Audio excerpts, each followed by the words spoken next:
Bonjour tout le monde. Alors, cette semaine, on parle du roman graphique 1984.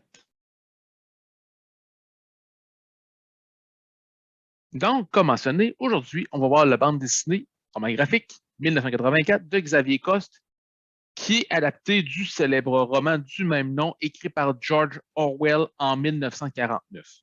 Je pense que la plupart du monde ont déjà entendu parler du roman 1984, qui est une dystopie d'un futur qui est loin d'être le plus réjouissant. Donc, ici, le roman graphique de Xavier Coste reprend le roman, mais l'adapte en roman graphique. Il y a des très belles images. Le livre de la bande dessinée de gagné des prix.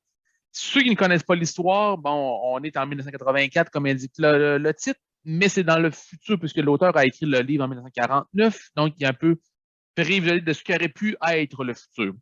Au moment de la bande dessinée, il reste trois grands États dans le monde, dont l'Océania. Et le héros qu'on va suivre s'appelle Winston Smith. Il travaille au ministère de la Vérité.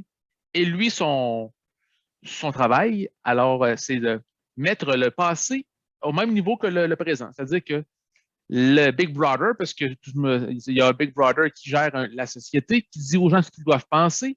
Chaque résident a chez eux un écran de télévision pour entendre toute la propagande du parti. Et l'écran permet aussi aux partis d'entendre ce qui se dit dans les logements. Donc, délation, vous voyez, les gens ne peuvent pas penser ce qu'ils veulent. C'est vraiment l'État qui contrôle tout, un petit peu un État très, très, très totalitaire, un peu un mélange d'État stalinien et nazi à la fois. Et Winston, un jour, il reçoit, bon, entre autres, on lui demande de dire, ben, telle personne dont n'existe plus, il doit donc aller réécrire les textes dans les journaux du passé en ne mentionnant plus ces gens-là. Ou encore, si, au lieu de se battre contre un pays en particulier, finalement, l'État se bat contre un autre pays, ben, on va aller effacer dans les journaux que l'autre pays, c'était notre allié dans le temps, c'est rendu notre ennemi. Donc, lui, dans le fond, il réécrit tous les journaux du passé, ce qui fait que si les gens vont lire les journaux du passé, ils ne sauront jamais que ces gens-là ou ces événements-là ont existé. Donc, la pensée, c'est vraiment l'État qui décide ce que les gens peuvent penser et il n'y a plus de passé en dehors de ce que le parti veut. Vous voyez que c'est une vie assez terne. Puis jusqu'au jour, bon, Winston, lui, en étant sous sa position, commence à avoir des pensées de dire, ben là, il y a quelque chose qui ne marche pas, c'est-tu vraiment ça la vie? Et à travers ça, il rencontre une jeune femme, Julia. Bon, au début, il n'aimera pas Julia, il va penser que Julia, c'est une espionne du parti qui veut l'espionner, mais je qu'un jour, elle lui tend un mot dans la main et sur lequel il est écrit Je vous aime.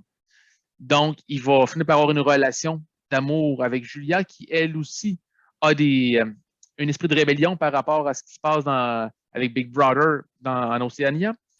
Et ils vont prendre contact avec une personne qui pensait être le chef de la résistance. Malheureusement pour eux, c'est un haut gradé du parti. Donc, les deux vont être arrêtés, emprisonnés, on va les mutiler. Donc, et vous voyez donc que l'histoire, c'est pas une histoire très rose, 1984.